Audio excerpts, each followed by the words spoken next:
మళ్ళీ ముఖ్యమంత్రిని అవుతానంటూ TV9 live షోలో కేసీఆర్ చేసిన కామెంట్స్ కి ఎంపీ రేణుకా చౌదరి కౌంటర్ ఇచ్చారు. ఆ డైలాగ్ వారిని చూద్దాం. BRS will again form the government in Telangana and KCR will again become the chief minister. ఈ లంచాలు పెట్టుకున్న శ్రీరాములు వారికి ఎప్పుడు కూడా వస్త్రాలు ఇచ్చేదానికి కూడా ఒళ్ళు బతకం ఉన్న ముఖ్యమంత్రి గారు ఇవాళ ఆయన ఏం మాట్లాడతాడయ్యా మా గురించి? ఇదే వై మీరు ఇప్పుడు చెప్పండి, మీరు ఏం చేయబోతారు? ఈ మోదీ గ్యారంటీ లాగా నీ గ్యారంటీ కూడా వారంటీ ఎక్స్పైర్ అయిపోయింది. ఏంది నీవు చెప్పింది?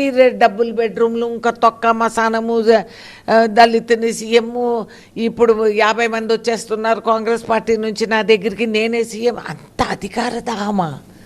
ఊరి నాయను, అంత ఈ దాహాలకు అలవాటైన వాళ్ళు 1-2తో ఊరుకోలేరు. అందుకని వాళ్ళు ఇలాగే దాహం వాళ్ళకి పుడతానే ఉంటుంది.